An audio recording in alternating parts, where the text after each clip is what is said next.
Bam. I think we should be live now, right? There we go. We are live, boyos. So, welcome to stream. I think this is 5 at this point. Yeah. So we were at stream 5 at this point. Carter, as he said last night, was to be here today, but he, for some reason, is not answering the phone, not answering the Skype. So if he joins later, he joins. If he joins, he joins. Rocky reference for you guys there. But yeah, welcome to the Marvel's Miles Morales Mania. We have our very first guest here, Wayne Tomlin. His channel link is in the description. He does a lot of Fortnite videos, you know, some Fortnite highlights and stuff. So Wayne, if you want to introduce yourself and give a little introduction to your channel and such. Yeah, what's up, guys? Yeah, like Brandon said, I just kind of put a couple clips together on Fortnite, upload them to YouTube. I'm far from a pro, but you know, just something to do, something extra. You know, I just post, you know, whenever I feel like I did something worth accomplishment, I guess, worth posting. You know, but yeah, so I guess I'm just here today. We're gonna talk about Miles Morales a little bit, and yeah. We'll be discussing the video game that he just recently starred in. We'll be discussing the movie he recently starred in. I guess not super recently at this point, but fairly recently. As well as discussing the potential possibilities of him in the MCU and some other things like that while we try to get the gameplay all figured out on the streaming. We will begin the discussion. So, Wayne, you had the take in the comments last night. So why don't you start us off with what you think of Insomniac's Miles Morales in comparison to Into the Spider-Verse's take on the character? Right. Well, yeah, because last night I commented in the stream and I said something about how Insomniac's Miles Morales character, I don't want to say that I dislike him or that I hate him or anything like that, because I don't. But I feel that Insomniac doesn't do the character justice. I think they do Peter Parker pretty well, but they don't do Miles very well. Because I remember, because Spider-Man on the PS4 came out right around the same time as Into the Spider-Verse. Yeah. So I remember comparing the two. And I always just thought Into the Spider-Verse did Miles better compared to Insomniac's version of the character. I mean, you and I have talked a little bit about this, how, you know, you feel that Miles kind of shouldn't be Spider-Man yet until Peter dies in Insomniac, like in the games. I mean, I feel that they can coexist, but it's got to be handled properly, and I don't think Insomniac's done a bad job, so to say, but I feel like Peter kind of had a lot of problems in the first game, like with Miles even learning the ropes, even learning how to be Spider-Man. At least Into the Spider-Verse, you know, Peter Parker is willing to train Miles to become Spider-Man. He's willing to let him learn. Miles doesn't really get that opportunity with Peter until the end of the third DLC, The Silver Lining. He finally gets to learn the ropes, and Peter was very, you know, hesitant on doing that for a while, and it's like, I don't know, they just kind of make the character feel like he's not capable, he's not, like, able to do so, you know what I mean? And I don't know, just doesn't work for me. Hank, you have any rebuttals to that? Any agreements, disagreements? Well, I'm not too sure. I mean, on the one hand, I do kind of see where you're coming from, Wayne, in terms of like how it's not really until it's shown basically off screen. And, you know, they were basically hinting at the end of the third DLC that the next one was going to add on to that, but it really, like Peter, like it just kind of jump started to where Miles was at least experienced enough to help out Peter, and you know, he just kind of like got to his next few powers and whatnot. But I don't know. I guess I would mostly agree, but I don't know. I'm not prepared for this whole debate thing. Sorry. Yeah, he did kind of just end up joining last minute, but yeah, I think the argument that you're making makes sense, that they're making Miles less competent, and he wasn't super like, I don't want to say that he was incompetent, but he wasn't like a very well polished hero in the beginning of Spider-Verse. You know, he was just very nervous, very afraid, as anybody would be thrown into that kind of situation. But then, you know, he has this arc out of it, and you have that whole like leap of faith scene, which aside from the, you know, the art style and the soundtrack and all that, it's a really defining moment for Miles's character, because he's finally taking this leap of faith, and the way even the camera angles are in that shot where they have it upside down, so it's like he's rising instead of falling. Like, you know, they do some really cool stuff with him in that movie, and this game I feel like tried to definitely emulate a lot of the things that the movie did, and I just didn't think they did it as well as the movie did, because there's all these like scenes, because Miles in the comics, and one of the reasons why a lot of people weren't, you know, super into the character is because he was just very similar to Peter Parker. And some people that I knew that were like just getting into comic books, who would just like start whenever, would read some issues with Miles, and he wouldn't take his mask off, and they wouldn't even know that wasn't Peter Parker. They were like, oh dude, Peter Parker's new suit is awesome. And I was like, oh, that's not even Peter Parker, because he just acted that much like Peter in those earlier comics.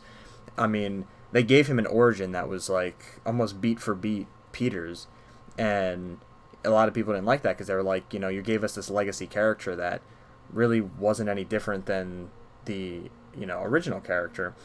And, you know, I understood why people didn't really, you know, like that one too much. So Into the Spider-Verse, I feel, definitely gave him a little bit more than the comics did, because they added like, okay, well, not only is Miles really smart and, you know, into science and stuff, but he's also very artistic, and, you know, he's into you know, spray painting things, and he's into, you know, just drawing. Yeah, he's into music, and, you know, they did these pretty cool you know, extra details they added to the character in the movie that I felt made him, you know, more realistic, and gave him a, you know, a contrast to Peter.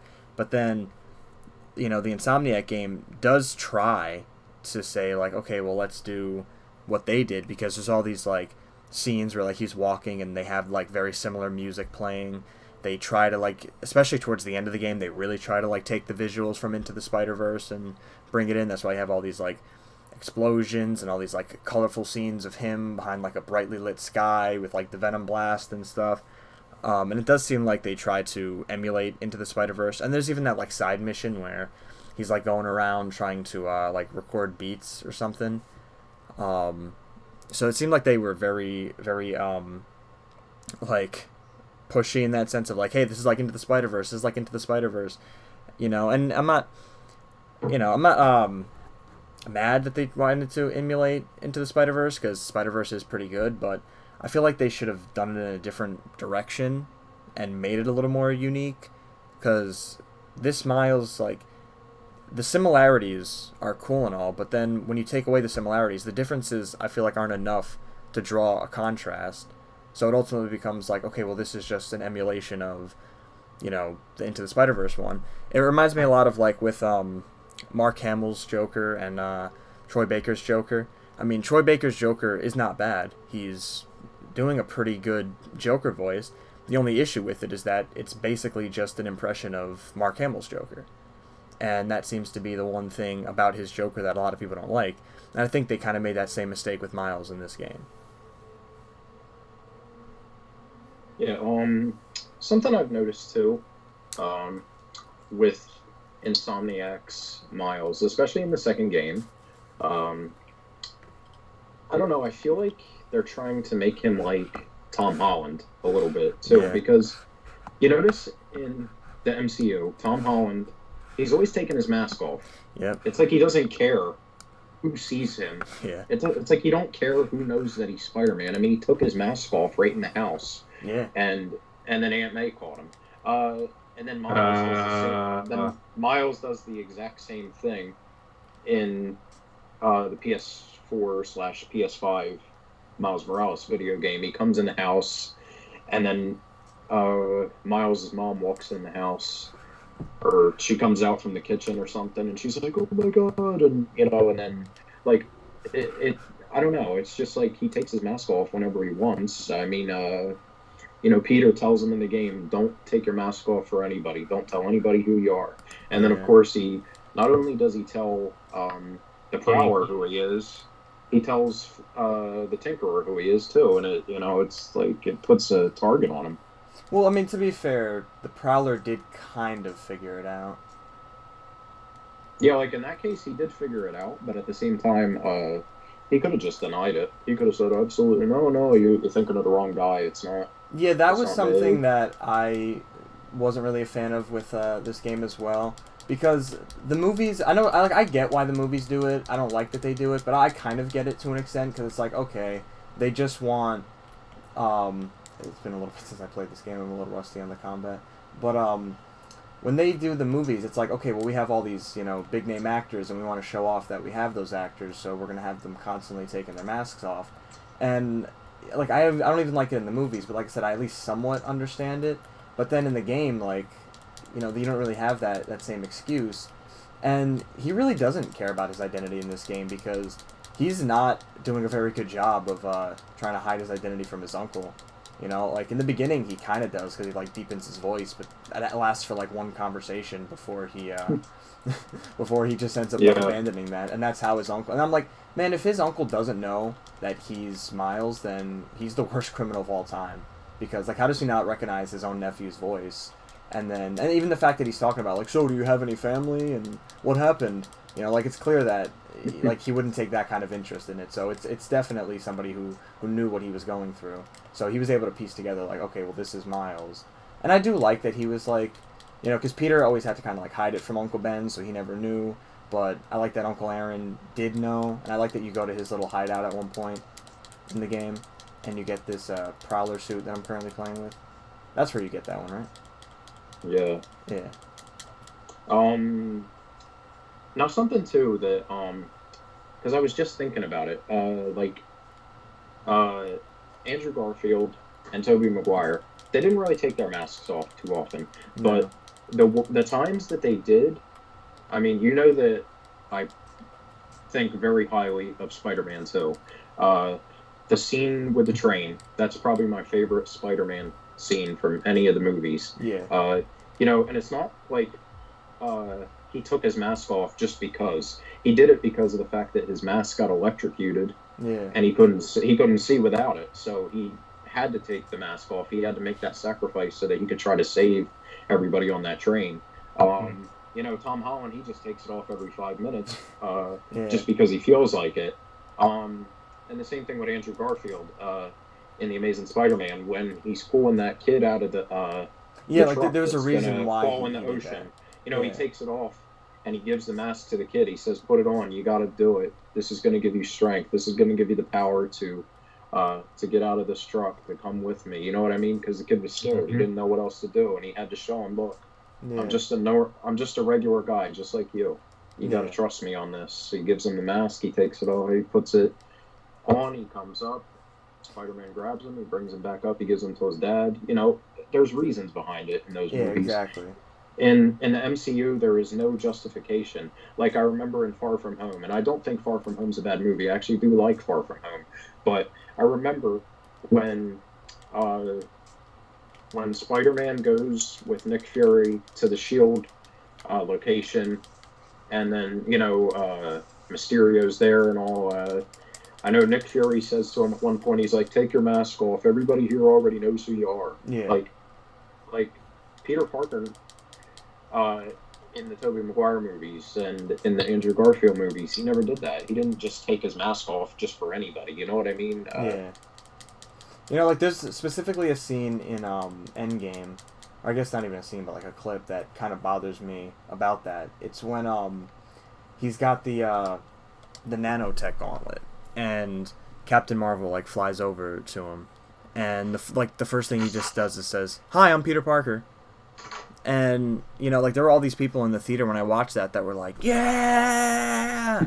And I'm like, how? Like, that's not Peter Parker. That's like some, I don't know, random kid pretending to be Spider-Man who just goes around like, hi, I'm Peter Parker. You know, like, he's not just gonna have his mask off. And, like, that's another thing is, like, the first thing he does in the battle is, like, take his mask off, like, peel the nanotech back. And that's another reason I don't like all this nanotech in the MCU is because that's, like, the major reason it's there is so that the actors can, like, have their helmets, like, be, like, collapsible and then come back when they need it. Right.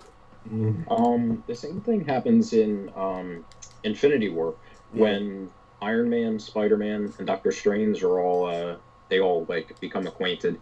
You know, Doctor Strange comes up to him, and Spider-Man's like, oh, hey, I'm Peter Parker. Yeah. And then he's like, well, I'm Doctor Strange. And he's like, oh, we're using our made-up names. Like, I'm Spider-Man. Yeah. You know, like if this was Tobey Maguire or if this was Andrew Garfield, either one of them, like, they wouldn't just walk up to anybody and say, hey, you know who I am? Like, yeah, exactly. Like, you know, I mean, I get that, like, Andrew Garfield gets a lot of hate, and it's mainly because of the second movie. Yeah. But even that movie, I still think is good to an extent. It does have good qualities to it. I think it's one of the best, like, in terms of its visuals. Like, it has a really good artistic style in that movie. There's a lot of really beautiful looking shots in that movie. For sure. Especially that intro in Amazing Spider-Man 2. Like, I never even knew that it was CG when I first watched it. Like, I could not tell that it was CG, but then, like, even the, like, Tobey Maguire movies, like, now you can kind of tell they're CG, but as a kid I didn't. These new movies, like, they kind of look like you're playing, you know, this game. Yeah. Because they, like, and they have such, like, cool suits, at least, like, for Far From Home and Civil War, and then they just, like, CGI over them. And then, like, you end up having this really cool suit that you just end up, like, downgrading. Yeah, like the Far From Home suit, the red and black one, not the Shield one. Yeah, the red and black suit. One. That one, yeah. I would say that's probably my favorite suit out of Tom Holland's suits that he has. But it's also not like super CGI. You know what I mean? Like the Iron Spider suit is, and I like the Iron Spider suit a lot. Yeah, I like the MCU's Iron Spider. There's so much CGI, like with the when his face peels back like Iron Man does. Yeah. You know. Like, look, I like the Iron Spider in the MCU. I don't like it as the Iron Spider. I like it as just like another like Stark Tech suit. You know, I just kind of refer to it as like the Infinity War suit at this point, or like the Stark Tech version 2 or something. But I don't know, the whole like CGI thing is just, it's getting really bad because they just like CGI so much, and because they use it so much, like so much of it just ends up looking fake. Yeah. And you know what I never understood is, because I've seen a lot of rankings of, you know, ranking the Spider-Man movies, and for some reason on a lot of lists they always put Homecoming above Far From Home, and I never understand why, because I don't think Homecoming's a bad movie at all, but I also think it's one of the weakest Spider-Man films. Yeah, I would agree. I disagree. Yeah, I know Hank likes Homecoming better than Far From Home. You want to get into that? I think now, yeah, this is like kind of my discussion. Now, I like Homecoming more in the sense of how it was made, and I think Far From Home sucks in the terms of how it's made. Like, it doesn't follow up well from Endgame at all. Like, it just kind of ignores all the other like events that, you know, like how the other 50% of the world's population had to cope with how the world reverted back to its original state. Like, it doesn't explore any of that, and it just like is like, oh hey, it's like the other 50% of the world's population is back. Let's go on a vacation. Yeah. And it's just like some kind of side event that is just brought up, and we're forced to forget about the other Endgame events and just like not even question it. And typically, I just don't think. And yeah, and personally, now I don't like Far From Home at all. I think it's the worst Spider-Man movie. That might be a bit of a stretch for even both of you, but I just don't. What I mean is, I don't get why a lot of people really think it's the best Spider-Man movie ever. Like, really, I don't. And when they do, they never seem to explain why. And it's hard for me to point out what I like about it, other than like Mysterio. I think Mysterio was the best part of the film, period. And the scenes like the scene where Peter and Happy are on the plane, I think had actual heart. But all that just gets buried under a bunch of forced humor, terrible CGI, and not to mention Edith was a convenient plot device. You know, like Peter and like Tony giving Peter essentially the world given to him. Yeah.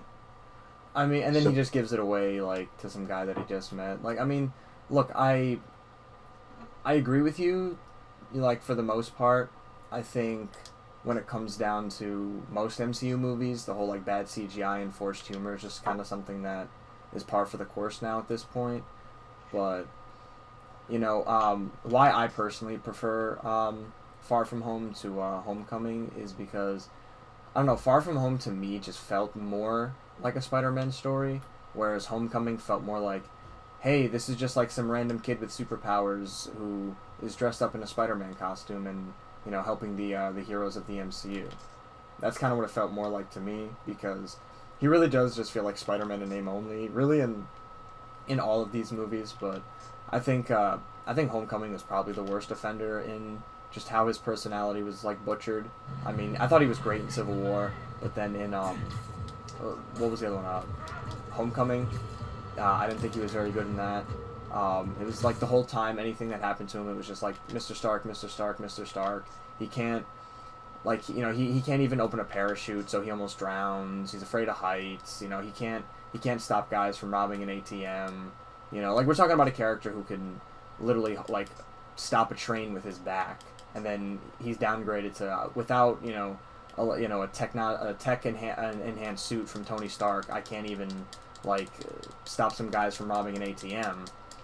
Some like levitation guns, you know, like Spider-Man should like be able to mop the floor with these guys. You know, these are the guys that he takes out for breakfast, and it was like, you know, they were giving him such a hard time in the movies, and it was like, it really was like, you know, if Tony Stark wasn't like watching through his eyes through the like patented Stark Tech spider suit, then like Peter would have died like 10 times in that movie.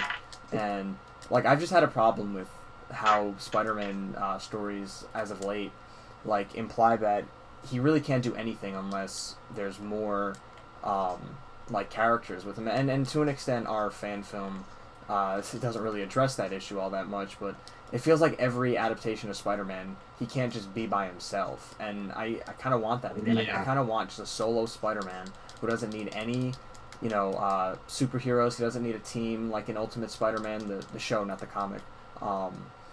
You know, like, I don't want him to have, like, a team of, like, teenagers that he has to babysit. No, like, yeah, neither do I. You know, like, I thought when they tried in Ultimate Spider-Man, the show, to, like, kind of do the Spider-Verse without doing the Spider-Verse, where it was, like, they got Miles from another universe at some point, but they get, like, Scarlet Spider and MJ, I think it's the Carnage symbiote or something, like, I don't know, that show got pretty bizarre in its last couple seasons, but, you know, when they give him this team, it's like he can't do anything without that team. And then the MCU is kind of like, well, without the Avengers, he's nothing. And like I get into all these debates with people when I'm like, no, they should take Spider-Man out of the MCU and he should just be his own solo character in Sony, and then maybe like join some crossovers or something. People are like, nah, man, like Spider-Man is defined by the fact that he can team up with other characters, and I'm like, he's really not. Like, even when like he works with other characters, he's never like super enthusiastic about it. You know, like I've never really seen Spider-Man like, yes, I get to work with Iron Man, yes, I get to work with Captain America, yes, I get to work with, like, I mean, like, occasionally, but for the most part, he's usually, like, you know, telling these guys that they're full of shit. I mean, like, this is the guy who well, he technically didn't, it was like an android or something, but we're talking about a guy who's capable of defeating the X-Men on his own. You know, we're talking about a guy who could knock Scorpion's jaw off with one punch, and it's like, you know, he can't he can't like do the simplest things in these movies because they're too focused on like, oh, we got to make him a kid again, we got to make him a kid again, we got to make him young, and we got to make him like I do like some elements of Homecoming. I like how I think the best thing about Homecoming is that they took the Vulture, a character who, aside from the '90s TV show and maybe a little bit in Spectacular, I'm not a huge fan of the Vulture, especially in the comics. I thought Vulture in the comics just kind of sucks because he's just basically this like old dude in a like spandex feathery costume. I think the other adaptations definitely tried to do something better with him. I like him in Web of Shadows. I like him a little bit in Spectacular and kind of in the '90s show. Although I don't get what was with that whole like thing where he's like constantly changing age. He like is young and old and young and old. I mean, I get it. Probably like a gimmick to sell toys. Like, hey, we're gonna sell a young Vulture toy. Because as a kid, I did have both. I had the young Vulture and the old Vulture. I mentioned the '90s series because Hank is rocking that awesome '90s series shirt that I'm completely jealous of, dude. It's badass right there. If you want to show that off to the stream. But, yeah, like, I was never a huge fan of the Vulture. When I found out, oh, they're doing Vulture for the villain, I was like, that's not going to be good. And Michael Keaton surprisingly did well, not surprisingly, because Michael Keaton's a good actor, but, they were able to surprisingly do something really good with his character. And I think that it definitely deserves some props in that sense. Like, they made the Vulture fairly interesting. I mean, I still don't think he's that great of a villain. Ultimately, he just wants to steal a plane. His motivation is based around Tony Stark, and that's something that, John Watts in the MCU is just highlighting way too much. Like, the next movie's probably going to have it like, before Tony Stark died, he left open a portal to the multiverse, so now all these villains come out, and then Doc Ock's going to come out and be like, yeah, in my universe, Tony Stark brought me back to life, and Electro's going to come out and be like, yeah, Tony Stark jumped to my universe too, and, brought me back from a battery or whatever. Like, it's always, like, based around Tony Stark, and, like, it shouldn't be that way, because Spider-Man's villains should have connections to him, not to other characters. Those are my main criticisms of the MCU Spider-Man. Yeah, I was going to say that one thing that I just, like, thought of while you were talking was, like you had said about Michael Keaton, he does a pretty good job with Vulture. That's one thing that I will say I do like about Homecoming, but there's also things in Far From Home that I don't really like, that I was thinking of, because, like I said, I think Far From Home is the better movie, but I definitely see, like, there are bad things about that movie too, like MJ and Peter's relationship. I don't want to say it's like cringy, but it feels almost forced. And then it definitely is. Even the actress who played Liz in Homecoming was really upset that they basically just got rid of her so that Zendaya could take her role. Like, she was very upset about that. And I mean, that was another thing. It was like Homecoming introduces Liz Allen, a love interest that we hadn't seen in live action, and the actress that they casted, like, resembled the one in Spectacular Spider-Man a lot. So, like, it was very nostalgic for a lot of people, and I was like, yeah, this is really cool. Even though her character in the story is basically like, oh, she's just Peter's first crush, which I get it. She doesn't really need to be too much more than that, but I would have kind of liked it if she had some more character other than just, oh, she's a girl that Peter and Ned find attractive. I get what they were doing with the whole, like, oh, she's the Vulture's daughter, which, by the way, was clearly taken from Sam Raimi's plan for Spider-Man 4 to have Black Cat be the Vulture's daughter. And I do kind of like how in this movie they have the Vulture, they have him like an actual Vulture because he's like picking from the scraps of the Avengers fight, and so he's basically like feeding off the scraps and managing to make something out of him like an actual Vulture does. So I thought that was pretty cool how they were able to like subtly weave that into the story. His design was cool to some extent. I don't know how I feel about the jacket, but I guess because they wanted to get like the fur around the neck. But yeah, like when they did the whole like Liz thing, I didn't even see the twist coming, but I thought it was fairly interesting how like Peter then has to like pretend to like not be like terrified off of his ass because the girl he wants to date and who he finally got to take notice of him is the daughter of his current enemy. And I do kind of like the way that they handled Peter and Vulture in that movie, but when it came to Liz, it was like, okay, we're introducing this new love interest that we haven't seen at least on a live action before, and then they just get rid of her, and it's like, okay, we're back to MJ again. And it's like, they were going to do that with TASM 2 and TASM 3 as well. Like, they were going to bring back MJ. And it's like, can we get one adaptation that utilizes a different love interest, please? Like, that's why I like that the Amazing Spider-Man movies did Gwen rather than MJ again. Because it's like every game, every movie, every TV show, every comic, he's just with MJ again. Like, Spider-Man's kind of a slut. He dates a lot of people. So, like, I don't know, give me Spider-Man with, like, Black Cat, or give me Spider-Man with Glory Grant, or Betty Brant, or... They might do that in the third Spider-Man movie, who knows? I was going to say, that was something, too, that drove me nuts, was Ned and Betty Brant dating in Far From Home. Forced just so that they can get rid of it in the next movie. Honestly, that's probably the worst part of the movie, in my opinion, is Ned and Betty Brant, because that felt extremely forced. Oh, yeah. Yeah. Constant. Every 2 seconds, oh my god, babe, the sake oh of my the god. Yeah. It's too much. Like, Yeah, you know, I'm all for, like, jokes and comedy and memes and all that, but it was too much. They took it to a whole different level. Like, the fact that they were on the plane and there was, like, a little bit of turbulence and then they just grabbed each other's hands and then automatically they're dating. Yeah. Like, that is such a stupid way to bring a relationship together. Oh my god, we held hands on the plane. We like each other now. Like, what? And, like, not only is it forced, but it's also, like, it has no purpose. Because at the end, they're just like, oh, we broke up, you know? You are so wise. Yeah. Yeah, he's like, it's time for us to move on to bigger and better things, or something like that. Like, Something he made like no that, yeah. sense whatsoever. Yeah. I don't know. Like, remember in the beginning, he wanted them to be like these sexy American bachelors or something. And then, obviously, that didn't happen. Yeah.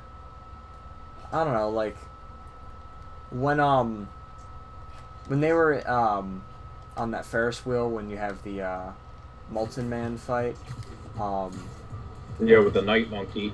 yeah, like, they call him Night Monkey, like, just as a joke. You know, like, I really thought they were gonna call him, like, when they're like, oh, who is this guy? And he goes, oh, like, he's a, international, like, knockoff of Spider-Man. I figured he was gonna call him, like, the Night Spider, the Noir Spider, or something like that. Is like, because he's basically just wearing the Noir Spider-Man outfit. So I figured, like, oh, they're, like, actually gonna, like, name drop, like, Noir, or, like Night Spider or something, and then it's, like, Night Monkey. And I'm just like, what? Like, shouldn't they have called him even, like, Spider Monkey or something like that? Anything. He mentioned Night. that. Yeah. Night Monkey was a weird name. Like, it was just for them to, like, make it, like, a joke, because then it's, like, a running gag, like, oh, it's the Night Monkey. And it's like, I don't know, like, it just really didn't land that well. Mysterio, I don't know, Mysterio was, he was an alright villain. I thought Jake Gyllenhaal did a decent job at portraying him, but overall, the whole, like, Tony Stark is the motivation again. I just was not having that. It's like copy and paste. Yeah. And they literally, like, they just, like, CGI him into Civil War. Because if you go back and watch that scene in Civil War, he's not even there. I was going to say, I looked back on that, and I'm like, where is he? It's kind of like the same thing they did with, in Spider-Man 3 with the Sandman. Because I remember I used to go back and I would watch Spider-Man 1, and I'd be like, wait a minute, the Sandman wasn't there at all. Yeah. He didn't kill Uncle Ben. No. Like, and it's funny when you brought up about Spider-Man being with different women other than just Mary Jane or MJ in the MCU, because it's not even Mary Jane in the MCU, but it's like that's it's like Michelle Jones topic. or something. But yeah, like in Spider-Man 1, you can tell that, like, Peter kind of has, like, a little bit of an attraction for Betty at the Daily Bugle. Yeah. But obviously nothing ever becomes of it until Spider-Man 3 when, he's got, like, him and MJ break up. And then he's got a thing with Gwen, but he's also got a thing with Betty Brant at the Bugle. He's, like, kind of, like, pimping around. He's with all kind of different girls. He's looking at everybody when he does the weird dance on the street. Yeah, like, he's always, like, he's, like, pointing at girls and, like, eyeballing them. And even when he's at the, like, restaurant with Gwen, and he tells the one chick, he's like, I probably shouldn't have said chicks, like feminists are gonna come after me now. Oh, where he's like, get us some shade, and he hands her like a $20 bill. Yeah. He's like, oh, find us some shade. Thanks, Hot Legs. It's $5. I have to be honest though. I really do still like Spider-Man 3 as well, even though it is a little bit of a jumbled up mess. But yeah, it is. I feel like honestly, I like the ending a lot. Like that final fight where Harry finally comes to terms with the fact that Spider-Man didn't kill his dad, and he comes and helps him. I don't know. I just like High Top Films that made a pretty good video on that. High Top Films did a pretty good video on Spider-Man 3 overall, and like why it wasn't as good. But yeah, I agree. It's still a pretty good movie, and it has a lot of really cool stuff. The only issue is that they just like jumble it up with like a whole bunch of other stuff and don't give it as much room to breathe. Like honestly, if Spider-Man 3 focused mainly on the Sandman, if like he was the only villain, the movie probably would have been a lot better. Yeah, just keep it at Sandman and maybe throw in Harry Osborn to kind of close off that arc. Yeah, but the symbiote, that had to go. Yeah. Don't get me wrong. I don't think the symbiote was terrible. I don't think Venom was terrible, but could have been handled better. Yeah, like High Top said, he kind of just did like a Sam Raimi version of Eddie Brock, since Sam Raimi really wasn't into that character and didn't want to do Venom. But they were like, no, like, you're being selfish, you got to do Venom, the fans want Venom, how could you do this to the fans, they're expecting Venom, they're like guilt-tripping him with like a whole bunch of like letters and drawings of Venom, saying like, oh, they really want Venom, and like, how are you going to disappoint all these kids who want Venom, and like, what director wants to go through that? Like, what director has a vision, and then somebody comes in and is like, hey, you have to do this, use this villain that you don't want to use, and then like you're being forced into it, you're being guilt tripped into it, like you're not going to end up doing a good portrayal of that villain because you didn't want to do it in the first place. That'd be like honestly, no, good one. Honestly, like Spider-Man 3 could have been better if they either just focused on Venom, or they just focused on the Sandman, or even if they did the symbiote.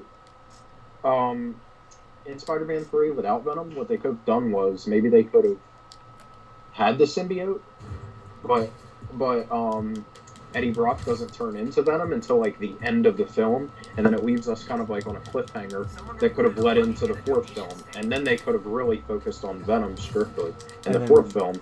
Yeah, the fourth film could have had Carnage. It would have like handled the situation a little better. Yeah, they could have and then for the fourth one, they could have done Venom and Carnage and just did like a whole symbiote like themed movie. Yep. That's always why it really like is a shame that they didn't continue on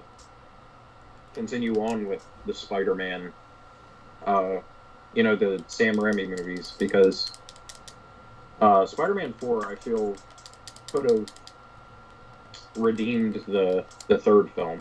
Yeah, I mean they wanted to, but apparently like Sony wanted to recast everybody, and they were like giving Sam Raimi not enough time to complete the script to like what he wanted it to be, and they were like, no, let's just reboot, Sam, let's reboot, and he was like, all right, just go forth with your reboot because I don't want to do this anymore.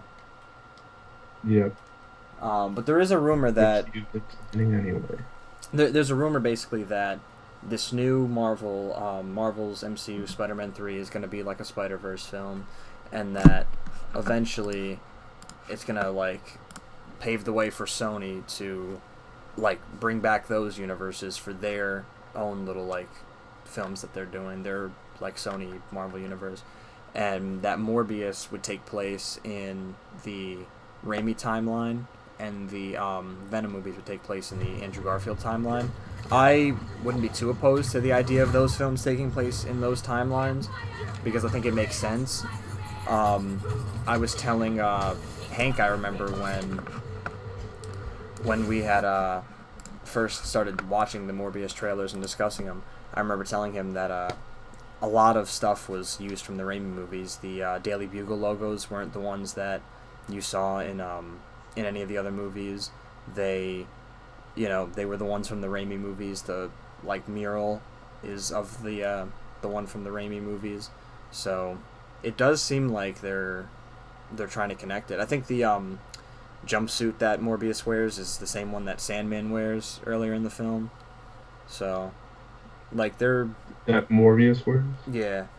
They're kind of implying that it's in the Raimi film or just lazily reusing assets. Either one. Yeah. But if it is in the Raimi universe, then I think that's cool as hell. It would be cool, but what, like you were saying about the jumpsuit that Michael Keaton was wearing was also the same one that he was wearing at the end of Homecoming. Yeah, well, if it is a multiverse, though, they could have him end up going to that universe. Mm-hmm. They could have Morbius end up, or not Morbius, Vulture end up in that universe, or it's just Vulture from another universe, Vulture from the Raimi universe, but. They could always just be using it as a marketing gimmick. It could be. Just like they were with the multiverse with Far From Home. Yeah, exactly. That could just end up being... Because, I don't even think he's listed as Adrian Toomes in anything. Yeah, but at the same time, they also teased him at the end of the trailer for a reason. Yeah, but, that's my thing. Is, what if... Like you said, if it's just a marketing gimmick, what if it's hey guys, we're bringing Vulture in, and then, when the movie actually comes out, and because that scene looks like it's probably at the end of the movie. At the end of the movie, you see him pass by, Michael Keaton, and he ends up saying his name is something completely different. Instead of being Adrian Toomes, he says I don't know, Matt Gargan or something like that. I mean, that's just a random villain that popped into my head, but, you know what I mean? What if he says, I'm a completely different villain, Yep. Although, I feel like we're probably, all three of us are hyped for, Venom 2, Let There Be Carnage. Yes. I think, that'd be pretty cool.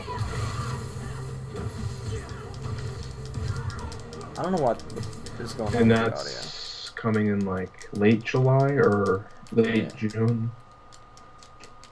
Wasn't it supposed to come out sooner, but because of COVID delayed? It was supposed to come out in October. And Morbius was supposed to come out in July. Yeah.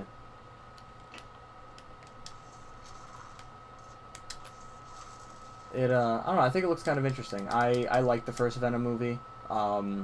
Obviously, it has its flaws. It's not great, but I really like it. I liked Tom Hardy's Venom. I thought Riot looked cool.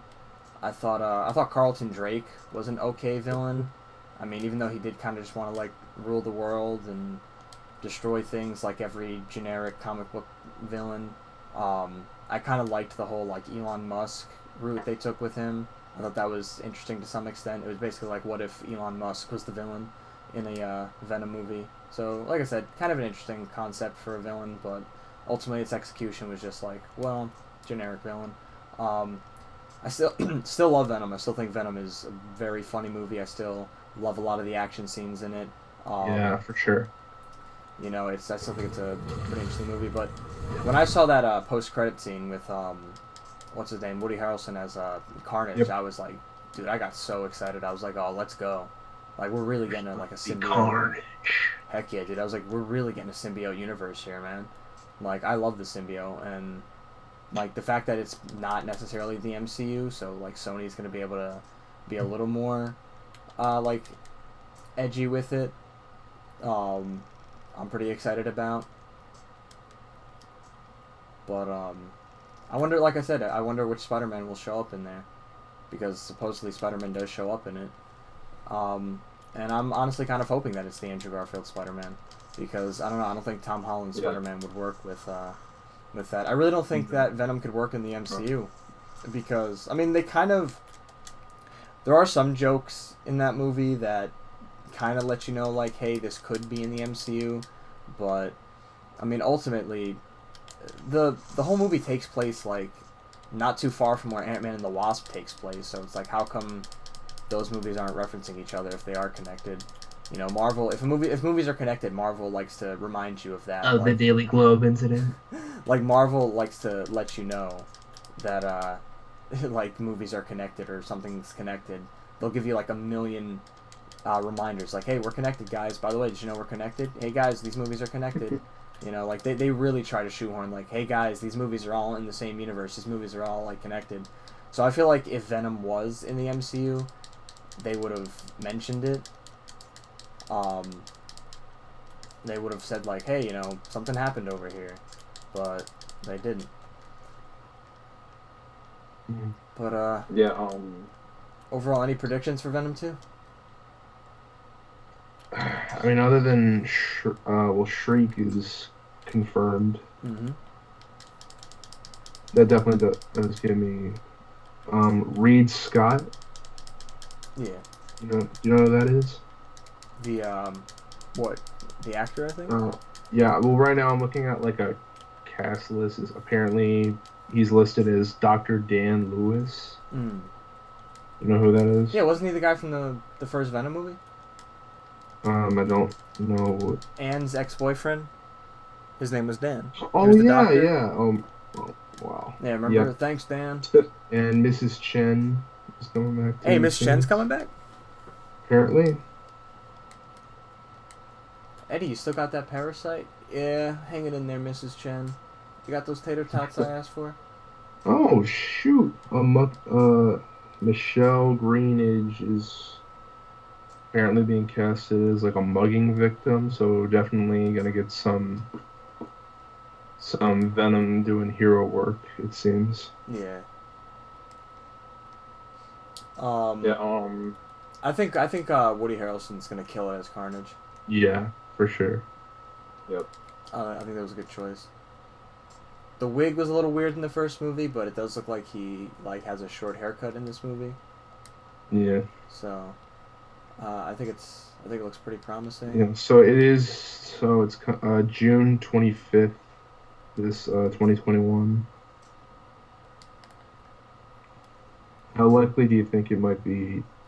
I mean, the fact that there is supposedly a vaccine now, do you think it's likely that it'll get delayed again? I don't think it'd be delayed again, but who knows? Like, I feel like at some point, if Sony and Marvel make a deal, like if Sony's like, we're gonna lose money because people still aren't trusting theaters, then you'll definitely see Disney Plus putting Venom on there. No. Which I do not want. No, I can't see, because first of all, none of the Sony Spider-Man stuff is on there. It was? Oh, finally. Oh, wow. Look who finally decided to join. Bro, how long are you guys going to be staying on to? Because I have been on here for like an hour. Oh, shoot. Yeah, I've been texting you. Yeah. I have to do a thing. Yeah, I haven't had my phone. I've been super busy. Your camera's not on, dude. It's not being picked up. I know. When is it? It never is. My camera's never working. Ever. I mean, your camera's not even on in the Skype call, though. Yeah, I know. Sometimes it's not. Yeah. But that's because I'm on my phone right now. Yeah. It's alright. It's stupid phone. Yeah. It's alright. Preston, can I be on the rest of this live stream? Yeah. No, my brother. I mean, you were always kind of meant to be on the live stream. No, he was asking his brother if he could Yeah, hold on, guys. We'll be back. Hold up. Okay. You are. Look who decided to join.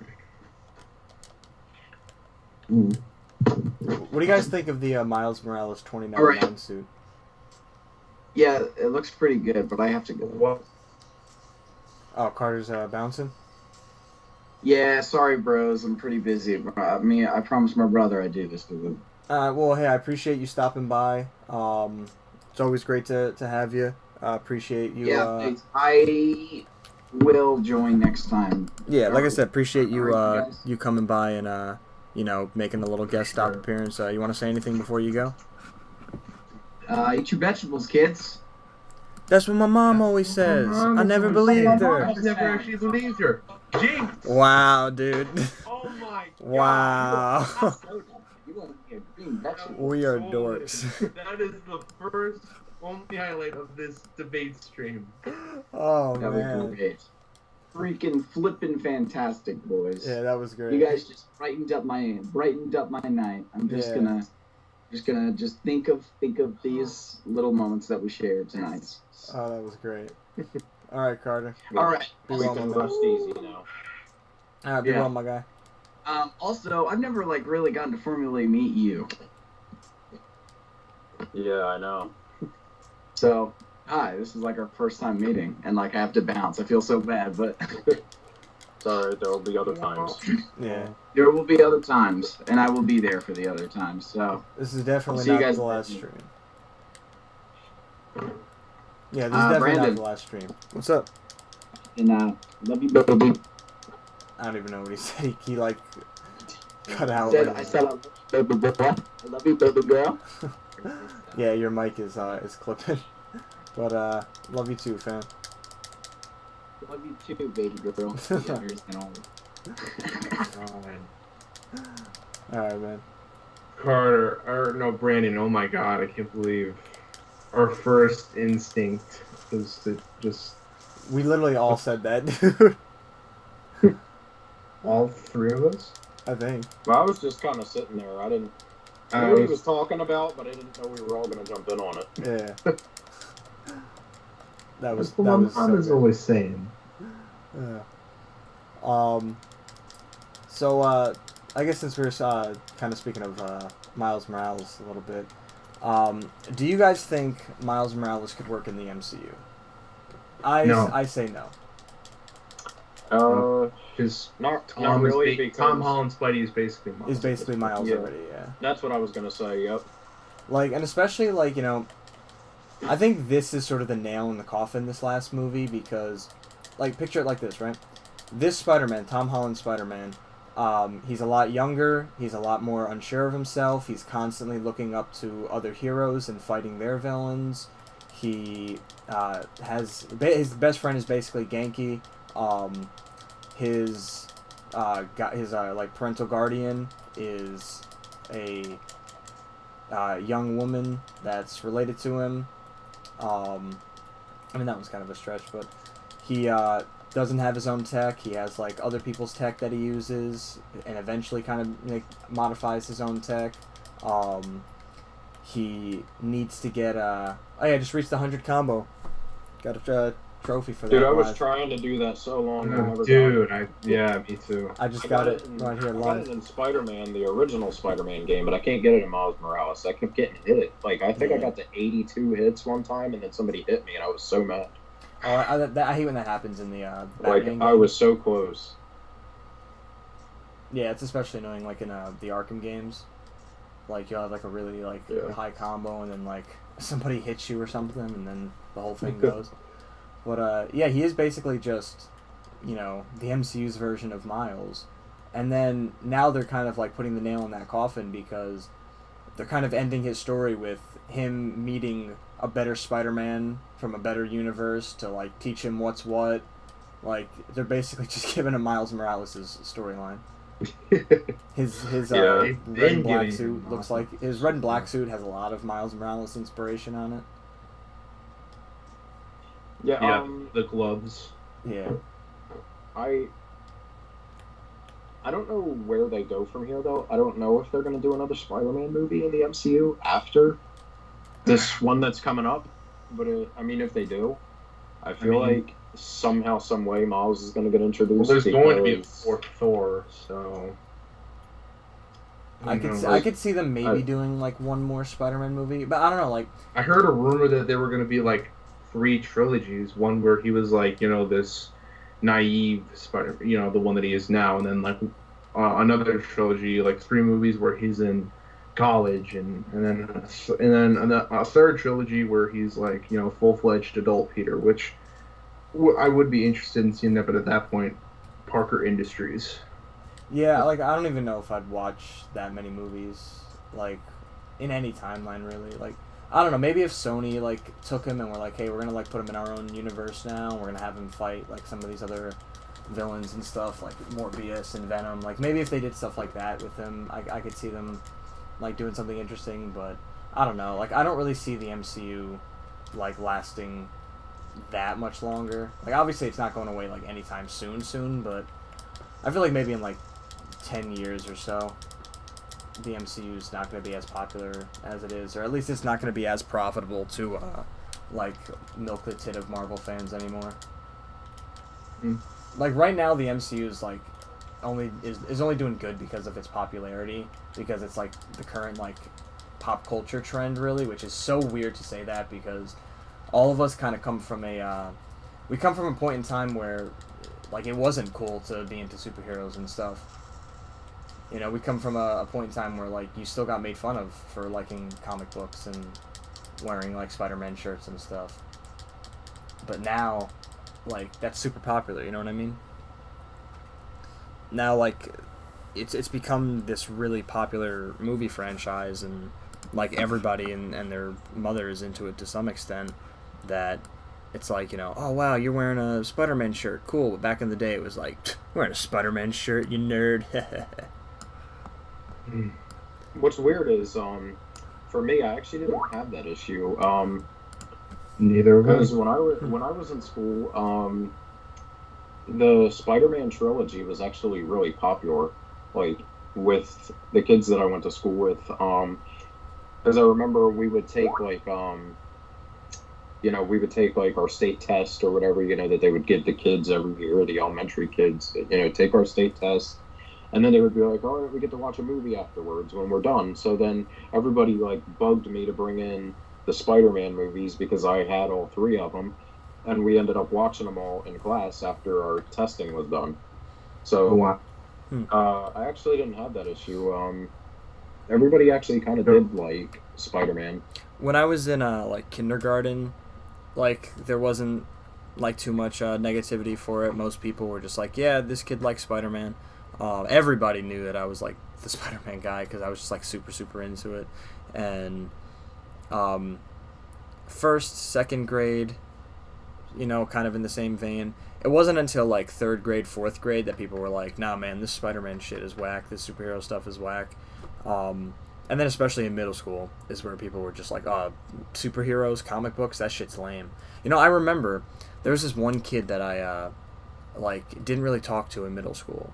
He was sort of like, without trying to like make fun of him, he was sort of like the class like jokester, the class clown in a way. Like he always just like made people laugh. He always like kind of like acted out and he always had the class rolling. But then he would end up like going to the principal's office, going to detention, ISS or something.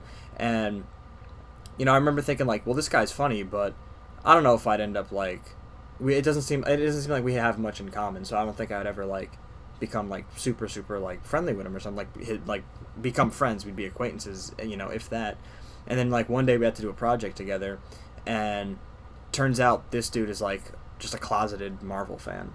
Like the dude knew so much about Marvel, knew all this about comics, knew all about, and like I think Iron Man 3 was the newest movie coming out at the time, and like he knew all this like behind the scenes stuff going on, and he knew like all these like facts about all these other movies and comics and stuff, and he was into WWE and all these other things, but you know, didn't really say it to anybody else. I was like the only person that he really had that conversation with, because he was just never publicly like, oh, I like this and I like this and I like this.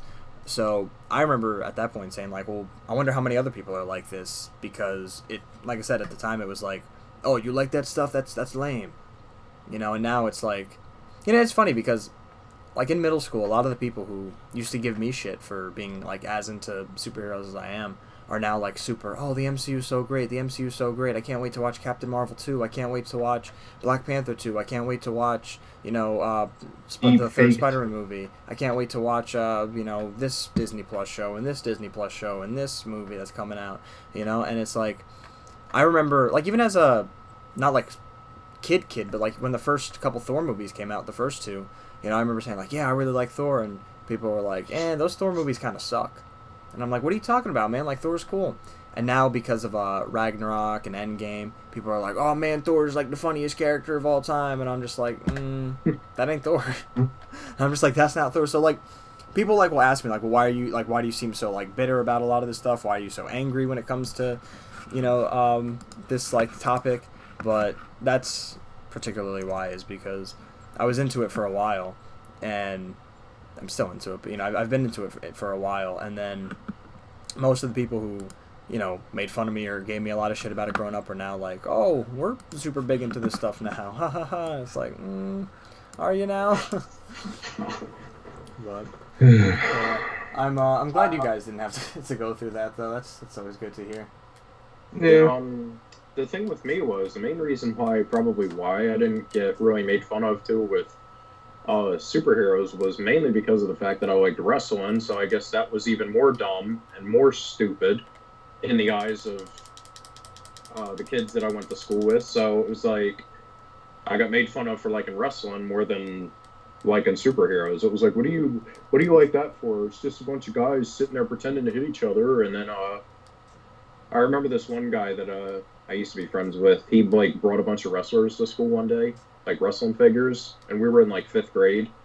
And he brought them, and we were playing with them. And then like this one girl in the class was like, why are you playing with dolls? Girls play with dolls. You're playing with dolls. I was like, what? And the teacher like stood up for us. He was like, come on, they're action figures. He's like, when I was a kid, I played with action figures too. They're not dolls. Yeah. And of course, the girl was all felt stupid. But yeah, I mean, that was mainly my issue. I mean, I've been a wrestling fan for a while. I still am. I mean, I was even getting made fun of it for liking it in 12th grade. I mean, come on, like, we're supposed to be adults now, and I'm still getting made fun of. Like, come on. I mean, it didn't really bother me. I didn't care. It was just I know you've told me some stories of like, I won't get into detail about it, but I know you told me some stories of some people who have even said like, because of like the picture you have on your Instagram of you in the Spider-Man suit, there's people who are like, oh, like, grow up, stop with the superhero stuff, man. It's time to grow up, kid. Yeah, that did happen. And there was also I got a lot of heat for wearing my costume to work a couple years ago. Yeah, we had a Halloween contest, and they said wear a costume to work. So I wore my Spider-Man costume to work, and yeah. I mean, everybody at work was cool with it. But, some of my friends, I guess you could call them, I don't even talk to them anymore, but they were obviously just like, yo, what are you doing? What are you wearing a Spider-Man costume to work for? Like, what's wrong with you? How old are you? You're supposed to be an adult. You're wearing a Spider-Man costume. Like, come on, man. Like, yeah, I mean, look, if it wasn't like wear a costume for Halloween Day and you just like randomly showed up in a Spider-Man costume, I could see them being like, well, that's a little weird, Wayne. Like, but, yeah. But like for a Halloween party, like, or a Halloween like costume day, like, what's the big deal of wearing a costume? And what I thought was weird was I didn't even end up winning the contest because I got so many compliments during the day, not only from the customers but from like co-workers as well. They were like, you're getting my vote for best costume, and I never ended up winning. And they made they posted like who the winner was, and I think they got like a gift card for like $25 or something. They won something, and their costumes weren't even that good. I was like, are you kidding me? Like, they threw that together at home in 5 minutes. Like, what kind of costume is that? And they won. Yeah, I had a similar experience in first year of high school.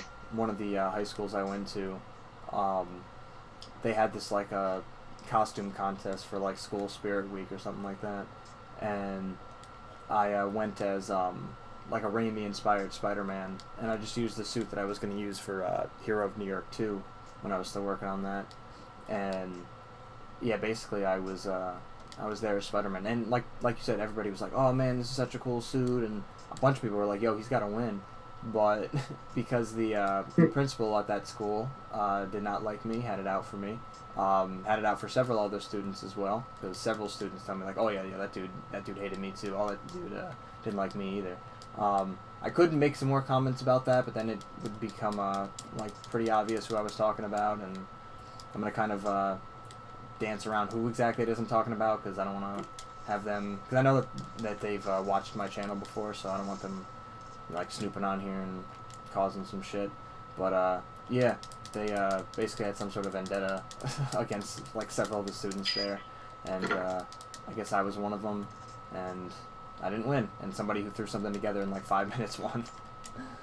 But, I don't know. I guess that's how it works sometimes. Yeah, unfortunately. The same thing happened to me too with prom. Because when I was in prom, when I went to my proms, both my junior and my senior year, I picked out some really good suits. I mean, I did. I picked out some really nice suits that I wore, and I got a lot of, praise for those suits that I was wearing.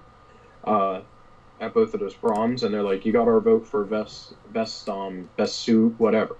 Yeah. And of course, I did not win, even though I had the best suit there. Like, this one guy showed up with this really shiny jacket. Like, that was it. He just had like a bunch of sparkles and glitter on his jacket, and they were like, "He's the winner." I was like, "How?" Yeah. I'm like, "That's just a regular suit jacket with sparkles on it." Yeah, basically. Like, what's special about that? What's cool about that? For real. Like, I don't know. It's crazy. Like, you think you think you're doing good. You think you got the best thing out there, and then obviously you don't, according to the general public. Yeah. Sort of the audience versus critics debate. Like, when it comes to a lot of movies and stuff, where it's like, oh, but the critics hated this, oh, but the audience loved it, or vice versa. Yeah, that's true. Yeah, it's the world we live in. Yeah.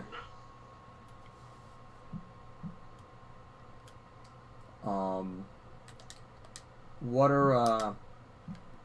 are some things that you think they could change in a sequel to the Insomniac Spider-Man game, the initial one? Mm-hmm. What are some changes you think they can make in the sequel? Well, I know this is going to definitely be a difference. Obviously, we're not going to have to play the very boring, stealthy Miles missions from the first game, because now that he has his powers. Oh, you may have to play those as MJ. Yeah, with MJ, but MJ's not even that bad. I mean, at least MJ had the taser and the taser. Like she got more action in than Miles did. All Miles did was run and hide. He could hack gadgets too. Remember, he could hack gadgets too. Yeah, he could hack gadgets, but I mean, he couldn't fight or anything. He didn't have like any action. MJ at least was able to use the taser gun. Yeah, that's true. I mean, don't get me wrong. I kind of thought the MJ missions were interesting because they really made you think. But the Miles missions, they're just boring to me.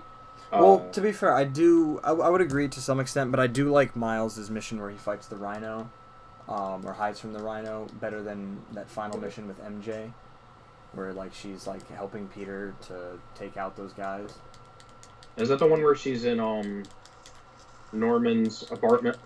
Yep. Yeah. Yeah, because I was going to say, because I just replayed Spider-Man PS4 on the PS5 since I have the remastered version. Yeah. I just replayed that, so everything's kind of fresh. I redid everything. And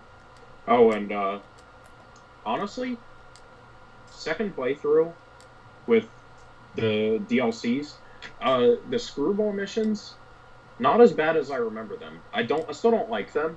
But they're not as bad as I initially remember them being. I mean, it was never... I don't want to say it was never, but that wasn't my main issue with the screwball missions. My main criticism of them is that she takes up so many villain slots that could have easily been used to expand the world and introduce more villains. That is true. They had to do it though. They had to throw in somebody that.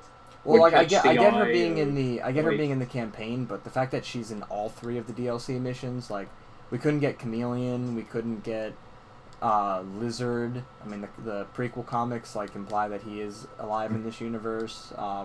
Maybe have Sandman. Lizard is confirmed for the sequel. Oh, he's gonna be in the sequel. They could have had Sandman come out of the bag. You know, like they could have done a few different things. There's a lot of Spider-Man villains. They could have did Mysterio. They could have, like, if they wanted to do like a Far From Home kind of tie-in when the suit came out, they could have did like the Elementals or something. Like they could have definitely, like, Spider-Man has a lot of villains. They could have definitely did more than just, hey, let's reuse Screwball like a couple more times. Oh. I hope we're done with Screwball, though. We had a lot of her in the first game. I hope we're done with her. And I also think we're finally going to get some clarification of what's going on with Harry. Like, yeah. I think he's finally going to be taken out of that chamber or whatever that Norman has him in. Because they showed that at the end of Miles Morales. Right. So...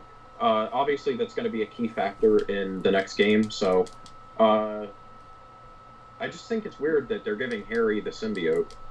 Yeah, I mean, they did that in the Ultimate Spider-Man cartoon, which I wasn't a fan of then, and I'm definitely not a fan of them doing it now. Like, I don't know, I'm not a fan of Harry Osborn as Venom,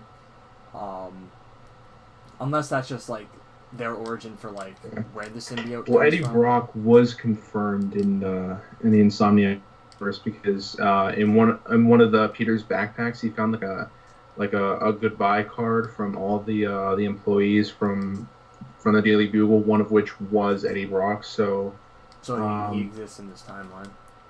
Yeah, in the timeline, but that doesn't guarantee that he's gonna inevitably show up in the future. Or maybe he will, and maybe he will become... Remember in Spectacular Spider-Man when they showed Cletus Cassidy for that one frame? What's up? Remember when they showed Cletus Cassidy for that one shot in Spectacular? Yeah, they did. Like, they do show him briefly, but he never became Carnage. True. Maybe they were planning on making him Carnage in the third season, which is not going to be fan made, but you know. Yeah. That's like Scorpion in Homecoming. Yeah. Like, where did he go? They showed him at the end of Homecoming, and then we never saw him again. Yeah, the MCU's, like, I've said it in some other streams before, but the MCU is really bad at following up on what it sets up. Because they set up all these different storylines that they end up changing their mind, like, in between development. Like you would have thought that they would have had Scorpion in Far From Home, but they didn't do that. Yeah. Instead, they replaced him with Mysterio. I would have liked Scorpion in Far From Home. I think that would have been really cool. I'm waiting for the new title. It's going to be Spider-Man Homeless. It's like, first he was Homecoming, then he was Far From Home, and now he's just homeless. Yeah, I wonder Aunt May got tired of him. She got tired of his nonsense. She said, I can't have you living in my house anymore. Get out. You're homeless now. Yeah, I wonder how they're going to, like, shoehorn home into this title. Home Sweet Home. Homeverse. I heard that, yeah. Home Sweet Home. Like Home Sweet Home, or Home Alone, or I'm like Coming Homies. Home. Yeah, Coming Home. Yeah, exactly. The Homeverse? What the hell is Homeverse? What does that even mean? Some people are calling it Spider-Man Homies because he's gonna, like, meet the others. No. Spider-Man, I'll be home for Christmas. Home for the holidays. Imagine if they did that. They make, like, the third movie. It's just like a Christmas movie. Yeah, just like it doesn't even have anything to do with the villains or nothing. Yeah, there's, like, all the multiverse stuff, like, which is, like, you know, to get people, like, hyped for the movie, but in reality it's just like, it's like a really, like, subtle nod. Like, Tobey Maguire and all those people do come back, but they don't, like, play their original characters. They just, like, play, like, random people or something. It'll be like Shrek in the Halls. Yeah. I don't know if you guys saw that. Shrek in my halls with...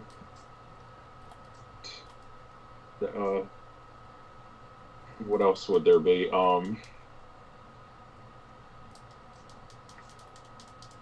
Yeah, I'm trying to think what other, like, home names they could come up with, but I really hope they don't do the homies thing. Oh, yeah, that's just stupid. Honestly, I didn't think Far From Home was a real title when it first came out. I really did. It's not a bad title. I mean, it makes sense. He's not home, but I just hope that, like you said, Homies better not be the name. Yeah. I would rather see Spider-Man homeless. Yeah. Honestly. Than Homies. Just imagine that. Like, Spider-Man's got no home now, and he's just kind of chilling on the streets. Yeah.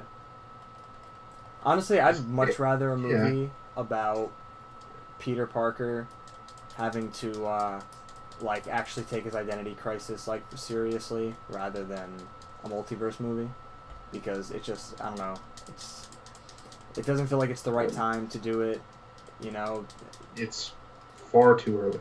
I thought they were going to do it in Far From Home, and I mean, in a sense, they kind of did. They put in J.K. Simmons, but I mean, he is just the Jameson of that. How do we know if that's Sam Raimi's J. Jonah Jameson, or if that's just J.K. Simmons playing the same character in a different universe? Like, is it the same character from? I think it's just J.K. playing a different character, because he also voiced him in the Ultimate Spider-Man cartoon, and Alfred Molina was going to return as Doc Ock for the TASM Sinister Six movie, and J.K. Simmons is going to return for that franchise too. So I think it's just a case of the actors are playing the same characters. Some of them, they're just kind of set in stone with that character. It's nobody else can play them. Yeah. And do you notice too, the guy that voices Jameson in the Insomniac games, he talks like J.K. Simmons. Yeah, he does sound like J.K. Simmons, but he kind of talks like Alex Jones. He's trying to copy him a little bit, kind of like the same thing that you mentioned with Troy Baker and Mark Hamill. Yeah. Or whatever. Or is that his name? Is that his name? I hope I said the right guy. Yeah. One time I messed up his name. I called Henry Cavill Mark Hamill one time, and I was like, no, that isn't. I was like, wait, that's not right. Yeah. Yeah, I called Superman the Joker, basically. Super Joker.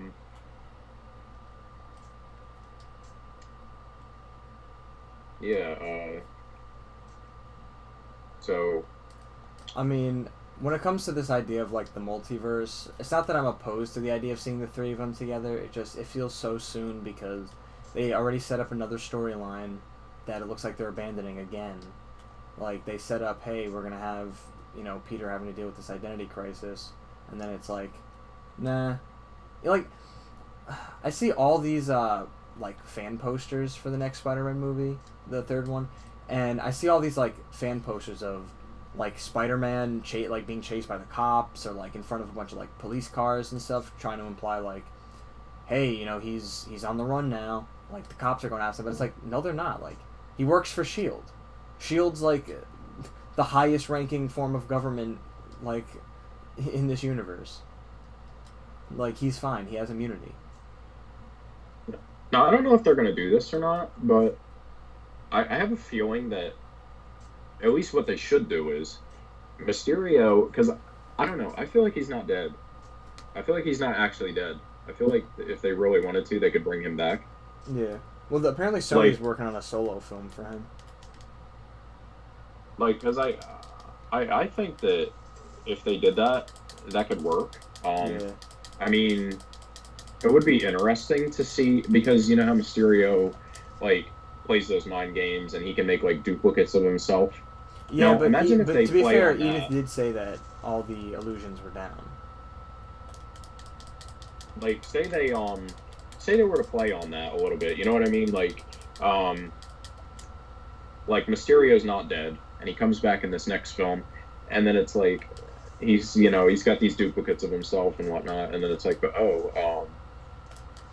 Spider-Man can have duplicates too, and then that's how they bring in Andrew Garfield, Tobey Maguire. Mm-hmm. And then it's all the Spider-Men versus Mysterio and his duplicates or whatever. Like his multiverse of villains, basically. Yeah, something like that. Plus the fact that they're bringing back Electro, they're bringing back Doc Ock. I mean, they want to bring in Tom Hardy's Venom. Yeah. I don't know. I don't really know. I don't really know if I want to see Tom Hardy though in the MCU. Yeah, I mean, it's just way too many characters. Like, I don't know. It's gonna be Spider-Man. Like Sony has already done it. Yeah, like Sony has done this before. I mean, I feel like every Spider-Man movie these days is just trying like really just like overstuff it. I mean, Spider-Man 3, TASM 2, Homecoming, Far From Home, and now this one. Like, they just like really stuff these movies, and I mean, it goes to show you the whole like MCU bias, because a lot of the problems that TASM 2 and Spider-Man 3 have, both MCU movies have them, and they have them way more frequently, plus a whole host of other problems. But those movies get free passes, those movies are praised because they're in the precious MCU. Now, plus we're supposed to get we're supposed to be getting Kirsten Dunst back as MJ. We're supposed to be getting they're trying to get Emma Stone, but how are they going to do Emma Stone? She's supposed to be dead. Her character, like all these characters are supposed to be. A lot of these characters are dead. Electro, Doc Ock, and if they bring back those versions, then those characters' arcs are all like completely ruined. Also, I imagine there's going to be like some drama on the set because Andrew and Emma Stone, they did used to date at one point, and so I feel like there's a lot of stuff that really makes it. Yeah, stuff like that, and stuff like that. Andrew Garfield like ran his mouth like at Sony a lot, and they hang on. Like he said at one point, he never wanted to be Spider-Man again because Sony like ruined the character for him. And he also said that he really didn't want to be in the MCU either. He was like, I have no interest in the Disney or Sony politics. Yeah. So, like, I find it hard to believe that all of a sudden he's like, yeah, let me go back to that. Because Andrew Garfield's not the type of guy who just, like, takes whatever role he can get. You know, Andrew Garfield, like, he doesn't do a whole lot of movies because he really cares about, like, his craft. He cares about his acting. He cares about, like, releasing, like, a couple movies every couple of years. And I think that's why he wasn't interested in doing, like, a Spider-Man franchise for Disney or Sony. Because he realized, like, hey, I don't really want to do 10, 15 movies. I want to do a couple movies and like finish this off. But like by the second one, they were already like, you know, changing things and, you know, forcing directors' visions to change and shit. That's another issue I have is like they're bringing back Jamie Foxx as Electro, and like Mark Webb had a vision that got, you know, compromised, and now John Watts is getting to basically wipe his ass with that vision. You know, like, stuff like that really bothers me. You know, people are like, oh, but you're a Spider-Man fan. Like, you should care about, you know, seeing Electro and Doc Ock and this from these movies together. And I'm like, yeah, but I'm also a filmmaker, so I care more about, like, filmmakers' storylines and visions being, you know, compromised. I care more about character arcs now being destroyed rather than, oh, well, I get to see Doc Ock and Electro again. I mean, I would be alright if they were like, alright, Alfred Molina is just Doc Ock in this universe, Jamie Foxx is just Electro in this universe, and they're, like, explicitly not the versions from the previous movies. I'd be fine with that. But if it's like, hey, they're those versions and we brought them back to life, or we got them from Earths before they died or whatever, then I feel like that just completely destroys their character arcs and what it is they were supposed to be. But if we get, like, a different Doc Ock, because, like, if the whole purpose of Doc Ock and Spider-Man 2 is like, you know, I'm trying to, you know, finish my dream of creating this portal, you know, or creating this, like, this energy, this renewable energy source, then, you know, how is that going to translate to the Spider-Man 3? Like, is Mysterio or someone going to, like, go to his universe and say, hey, we need you to kill a bunch of Spider-Men from across the universes? Like, I don't see that Ock just dropping everything and saying, alright, you know? Like, I feel like that Ock would be like, no, I just lost my wife, you know, because I tried creating something. Like, let me finish creating this. Stay out of my way. Or, I don't know, maybe, like, the Arms would be like, yes, Ock, like, we should do this. I don't know. Like, I don't know where they could take it. It just... it's so convoluted to me at this point. I mean, I don't know. Maybe they could do it where it's like the characters aren't coming back like for a final fight or for something like that. Maybe they're just coming back to like see I would even be alright with that. Like if it wasn't a Spider-Verse movie, but it was like, hey, both of these Spider-Men are coming back specifically just to like share a scene with Tom Holland to prepare him to fight all these villains or something. I could see that. I think that would be really cool. But if it's like, hey, we're just like bringing these guys in because we want to capitalize on Spider-Verse, I don't know. Right. I'm thinking though the way that they're going to be introduced is more than likely it's going to have something to do with Doctor Strange. That's why he's in the movie. He's going to be the one. He's going to be the one that brings them there. That, or I feel like he's just going to be there to, like if they don't go with the multiverse, he's probably going to like reverse time so that people forget who Peter is.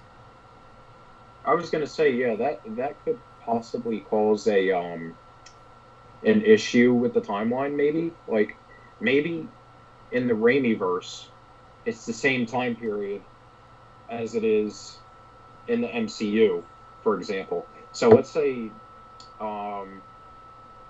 Doctor Strange, turns the clock back, and nobody knows that Peter Parker is Spider-Man, but in turn, he's also turned the clock back on another dimension, and then that's how Doc Ock is still alive. That's how Electro is still alive. That's how Gwen Stacy is still alive. You know what I mean? And then somehow they get brought to the MCU that way.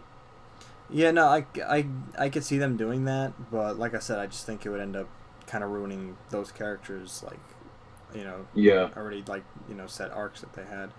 But like I said, if they just pulled those versions from the MCU's Earth and was like, oh, well, this is just what Doc Ock and what's his name, Electro look like in this universe. Yeah. Yeah, because we're not getting blue Electro this time. I don't know why, but we're not. Yeah, he specifically said I won't be blue this time. I'll be right back. I'm gonna get something to eat. All right. Well, are you you gonna get like a snack or something, or are you going to like? Because we could. Yeah, get a snack. Because I was gonna say we could end it soon and like pick up on this another day. We'll like specifically just make a stream dedicated to the Spider-Verse. What do you think? I mean, I'm cool with that because it is midnight now, so yeah. I figured you guys didn't want to be on all night. True. I keep seeing all these people saying that like Marvel like tweeted that it's like Spider-Man 3 is officially the multiverse, but I don't see a single tweet that says anything about it. Like I'm on Marvel Entertainment's Twitter right now, and there's not a single thing that says that. Let me try Sony. Maybe Sony Pictures. I saw something. Apparently, like one of Sony's like Spanish, like pages or whatever made some kind of a video that had all 3 Spider-Man in it and said that like the Spider-Verse was coming. Like I guess when you translate it to English, but I don't know. Well, then like when people tried finding that, they were like, "Oh, it was taken down." All right, I'll be back. So I don't know if it was. Well, we're about to end it soon. So you want to stay to end it? Yeah, nah. Even on Sony, I can't find anything even related to Spider-Man 3. I see Miles Morales on here. I see some other stuff. Not the Spider-Verse or Spider-Man 3. Yeah.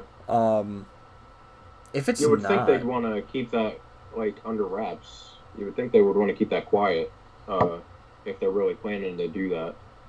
Or what about what if it's not a multiverse, but what if like I was saying, what if Kirsten Dunst and some of these other characters or some of these other actors, what if they just like are playing other characters? Like what if they bring Kirsten Dunst in and she's not playing MJ, but she's playing like a completely different character? Yeah, like she could be like a friend of Aunt May's or something. Yeah, or if she played like Typhoid Mary or something like that. Yeah, anything. Yeah. Or she could, or what would really be crazy would be like, what if they make her like MJ's mom or something? Yeah, something like that, right? That'd be cool. I'm like, oh hi, I'm Mary Jane Watson.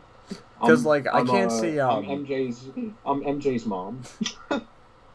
Because like I can't see what's his name, Dane DeHaan. I can't see his Harry Osborn like trying to interact with Tom Holland and Genki and them. Or Ned Leeds. I didn't even like Dane DeHaan's Goblin.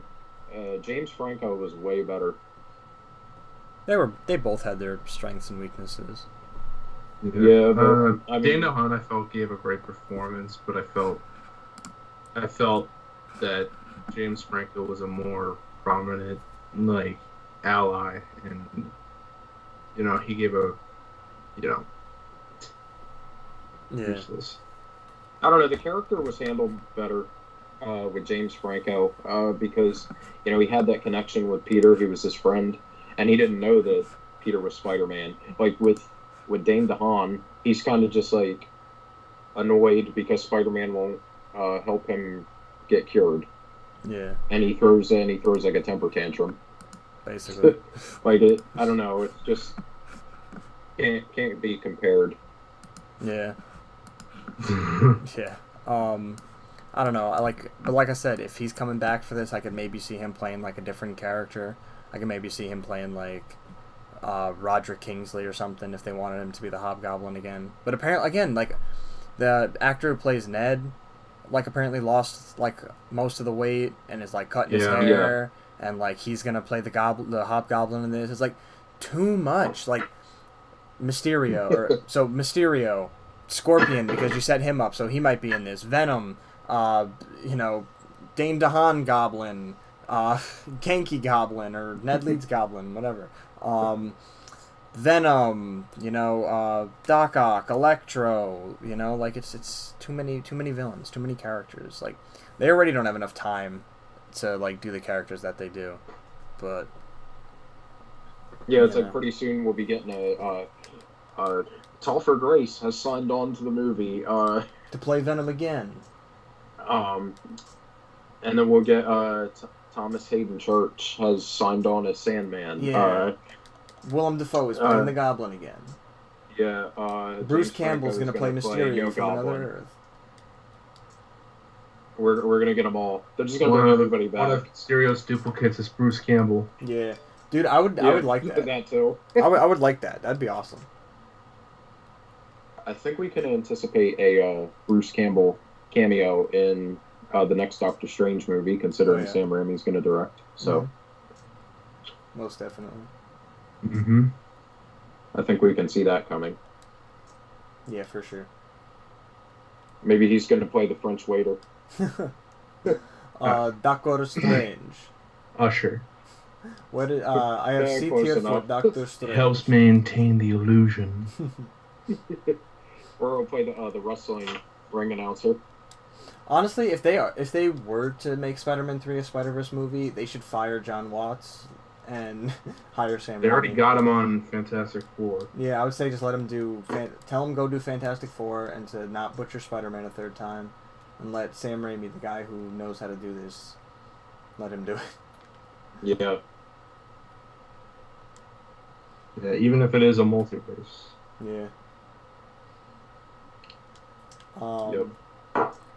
Yeah, so, like I said, we could always do another separate stream about the multiverse, but, remind me to do that highlight about you and me, Jinx, and the vegetables. What about, in terms of Miles Morales, because that was the title of the stream, how do you guys view the Miles Morales game in comparison to the first Spider-Man game? My personal thought on it is that I think it wasn't enough to warrant its own game. It's just very derivative of the first game. It feels a lot like Harley Quinn's Revenge or like Mortal Kombat 11 Aftermath. It feels more like an addition. It really should have been like a $20, $25, $30 DLC, not a near full price game, because I don't think it's really worth the price for a full game. Because it really is so derivative of the first game that it really could have just been an update for that one. And they do could have like even it. added like some kind of online feature where one could play as Peter and one could play as Miles. And this way, you'd also be able to like access all your Peter Parker skins for Peter Parker in the cutscenes, so he could like show up as Raimi Spider-Man or Spider-Verse or Iron Spider or something. Then you have like, I mean, I do kind of find it funny that this Marvel Avengers game is being torn apart because it like, oh, it only has 3 enemy types, when this game only has 3 enemy types, and the Avengers game actually probably has more variety, even though that game really doesn't have a variety. It probably has more variety than this one. This one basically just gives you reskins of all the older enemy types from the first game. With me, honestly, like, see, I bought the Ultimate Edition, which I think is only PS5. So, I mean, for that, it's worth it. Because you get the full Spider-Man remaster plus the whole Miles Morales game. For me, that's worth it. But like you said, a full game just for Miles Morales, not really worth it. I don't think it's bad. Yeah, because I just got the PS4 version. Like, I actually like the Miles Morales game, but I still prefer the original game. The original game obviously has a lot more to do. I think, I don't know, generally I just think Peter Parker is handled better than Miles Morales. And I just like playing as Peter more. He has more suits. He has better suits. Oh, yeah. In my opinion. Most of Miles' suits are hit or miss. I'll actually, like, here, I'll pull up the suit they're all, like, knockoffs of Peter's suits. Yeah, here, I'll go over them in the suit menu. It's the homemade suit, which serves no purpose to the plot. It's only there it's a reference to Homecoming homemade suit. Basically. Yeah, I was gonna say it's the same thing with the homemade suit and on top of that, I point out and it's very derivative too of the homemade suit. I do like, now I know Wayne's gonna disagree with me on this, but I actually do like the Great Responsibility suit because I do like that suit that he wears initially in the comics before he gets his black and red suit. Yeah. I'll be honest. I looked at it again. I'm not like crazy about the suit still, but I don't think it's as bad as I initially. I don't think it's as bad as I initially thought it was. It's not too bad. I kind of don't like how the mask fits on the face though. Like it's like baggy and it just kind of looks weird. But it's kind of it's not a bad suit though by any means. It just, I don't know. It's like one of my least favorite suits in the game though. Yeah. Well, there's a lot to pick from there. Yeah, I don't know. The tracksuit it's alright. It reminds me a little too much of the Quantum suits from Endgame, but maybe that's what they were going for. The animated suit's pretty cool. They did a pretty good job at recreating that. And I guess it's supposed to kind of be a homage to Peter's comic book suit from the first game. Brooklyn Vision's Academy suit is kind of pointless because it's just a backpack and jacket.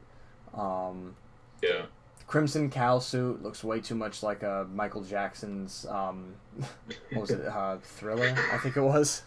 Thriller? Yeah, it looks way too much like that, so it's like way too hard for me to get into it. Like, I played with all the suits, but I probably played with that one for like one mission. That's it. Like I didn't really touch that suit too much. Yeah, the strike suit's okay. Some of the suits I haven't even touched.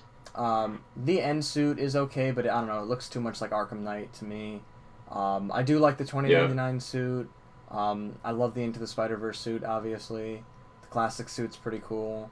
I appreciate the features that they added with the Spider-Verse suit, where you lower the frame rate and it has those like POW like After Effects designs whenever you land a punch or impact on someone. Yeah, like the comic bubbles and stuff. Yeah. The only thing that I have against it is that it's like really jarring when he takes his mask off during the cutscenes. Yeah. It looks awful. The Uptown Pride suit's pretty cool. I like. The winter suit is okay. It's really like. That's the one with the scarf. Yeah, a lot of them are just reskins of his standard black and red suit. The 2020's okay, I guess. I don't know. Yeah, it's alright. The programmable matter suit is just a rip off of the Iron Spider, not the Iron Spider, the Spider Armor. I'm not a huge fan. Right. The Bodega cat suit I like just because you get to swing around with the cat wearing a Spider-Man mask in the backpack, which is yeah, fun. that one's cool because when you do the finishers, the cat actually jumps in on the fight. What suit was it that yeah, like at first I did not like the Prowler suit. When I saw like the leaked images of it, I was like, oh, that looks so stupid. Why would he have a Prowler suit? But then once I got it and I like, was like web swinging around in it for a few minutes, I was like, oh, this suit's actually really cool. Yeah, I actually like it. I just don't like the fingers too much. The fingers look like really cat-like almost. Yeah. And I don't know, they just don't fit Spider-Man. Black cat, eat your heart out. Black cat, eat your heart out. Alright, what's up with the PS4? You didn't ask me what I thought. Oh, my bad. Alright, so, yeah, you want? Should I answer? Yeah, go ahead. Alright, yeah, I do mostly agree with what you guys think. I do think, and at times I felt like the game was trying too hard to be like the first one in terms of like the emotional ending and like the use of like all like the tokens, like collectibles that you find throughout the game's map, like all those recordings and the time capsules. Like, how many time capsules can you bury in New York? Yeah.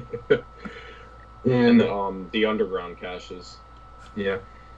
Overall, I mean, I do, and yeah, I think the first game is better in every way. It's has a better, more grounded story. The game has a lot more exciting missions. Mostly, and at times I felt like, but at the same time, I did find Miles to be a little more fun to play as.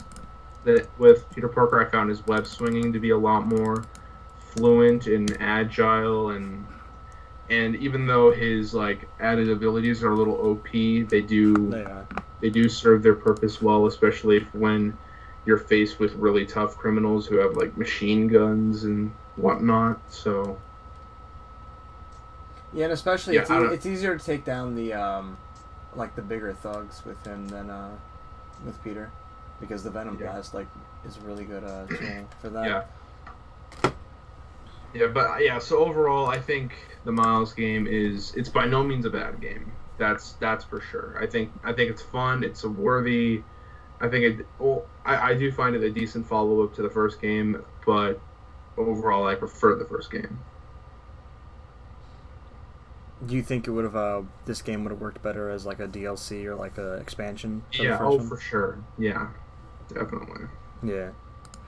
I think the main reason they didn't go with that is because of like the changes with Miles. Like Miles is definitely different in playstyle compared to Peter. Like obviously the Venom punch and stuff like that. The way that Miles moves when he kicks, punches, whatever. But that's probably why they didn't do it. But of course, Not to mention Peter's face design. We're still, of course, the ones that went out and bought the game anyway. So. Yeah. Yeah, I enjoy the game nonetheless. So. I had a pretty good time with it. Yeah, I remember Brandon seemed pretty negative, but like for the wrong reasons than what he thinks of it right now. Yeah, I wasn't like even gonna get the game at first. It was these guys actually who ended up convincing me to get it. Yeah.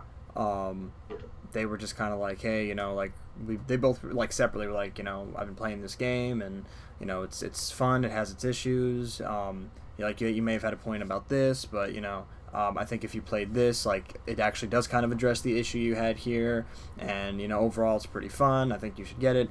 And when both of them told me that, I was like, all right, and so I went and I bought it, and it was something that I played while I had a really bad headache when I was playing it, just a really bad migraine that lasted like a couple days, so I was playing it through that, and I wouldn't it really didn't like color my opinion on it, because I still thought it was like a pretty good game for the most part, but we are nitpickers here, so I definitely have my nitpicks about it. Oh yeah, it's definitely not perfect. There's people out there who because I noticed when the game first came out, it immediately didn't have like it had almost no negative reaction to it, and like I know there's people out there, same with like Black Panther, who are like, oh, if you dislike this game, it's racist because you can't dislike something that has, you know, a minority as the central character, which I think is just stupid. The idea that, like, you can't criticize something, you know, like, look, if you criticize the game as like, oh, I ain't playing no game with a minority Spider-Man, then yeah, that's absolutely racist. But to say, like, you know, oh, here's a critique of this game's mechanics, or here's a critique of this game's enemy types. People are trying to treat colored men as like just regular individuals, and they shouldn't, and like they would never address somebody's race. Yeah. Like, so their argument towards other people saying that they may dislike or have nitpicks against it is because of their race. Like, at that point, it's like they're the racist people here. Yeah, exactly, because it's like, whoa, what the heck happened? On the thing, on the OBS, Hank turned into Wayne for a second. Wow. But, yeah, no, like, I don't think critiquing gameplay mechanics or the like no variety with the enemy types, I don't think that has anything to do with race or with any identity politics stuff. So yeah, I have no problem critiquing the game for that, and I have no problem calling out the I guess double standard that is in place with this game and the Avengers game, even though the Avengers game is a million times more buggy than the Spider-Man one is. I mean, I played Spider-Man today, and I played Avengers the last 2 days, and you could tell that game is way more buggy than this one. This game was a little more graphically demanding than Avengers was, but overall, I mean, they do have some of the same problems, but Avengers gets critiqued for it, and Miles Morales didn't. And same with even the first Spider-Man game. The first Spider-Man game had a lot of the issues that this new Avengers game has, but no one's pointing it out. I don't know. Wayne, you've been playing Avengers the past like day or so. What do you think of it? Well, I'm gonna be honest, because I didn't buy it. Obviously, I waited a while. I didn't buy it until recently. I just didn't want to drop $60 or $80 on a game that, like, I wasn't fully sold on yet. Yeah, my boat. That was my thing, so I waited until Black Friday, and then or Cyber Monday, whichever one, because I ordered it online, so it was a Cyber Monday deal. And I got the game, the Ultimate Edition or Deluxe Edition or whatever it is. I bought that, and that was for $40. So I was like, you know what, I'd rather spend $40 than $80. So that's why I waited.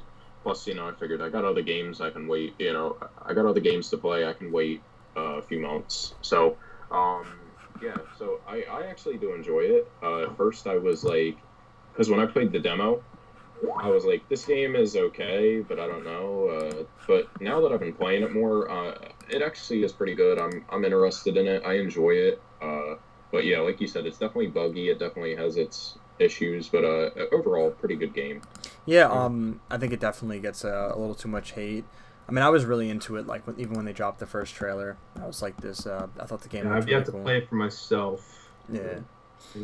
But yeah, I thought even from the trailer, I thought the game looked good, and I don't know. There were a lot of people who were like, "Oh, this game is going to be bad because it's not MCU the video game," even though like the people who don't like it are also saying this game is bad because it is just MCU the video game. So it just proof that you can't really please every side of a fan base. I'm beaming with pride.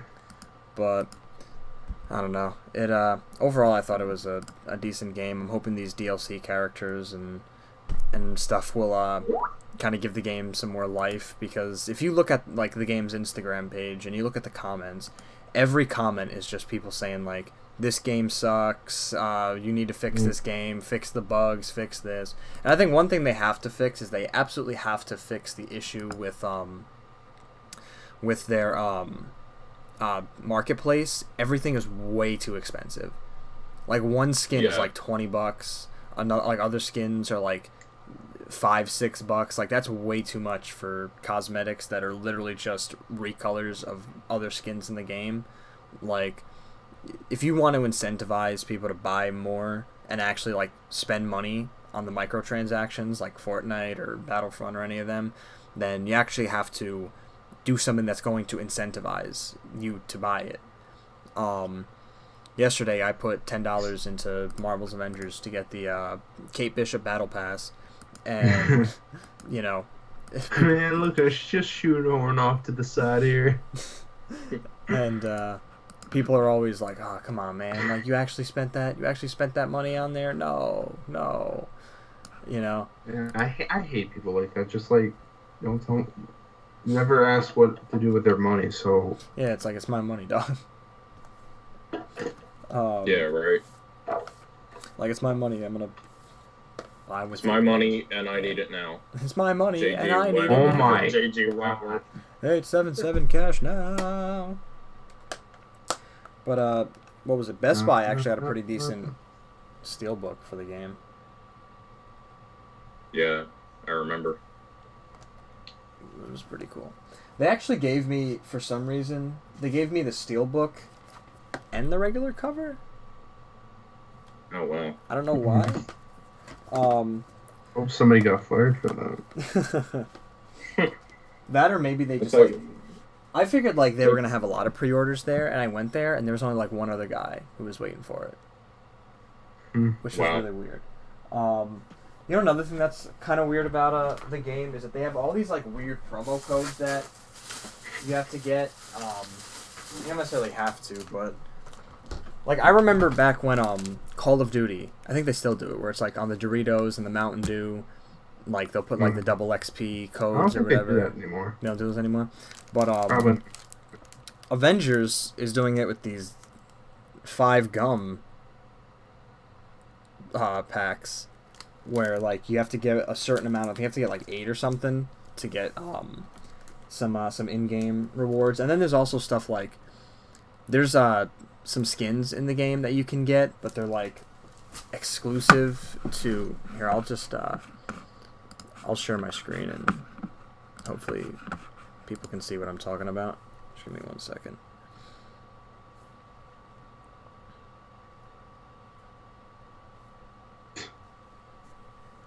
Alright, there we go.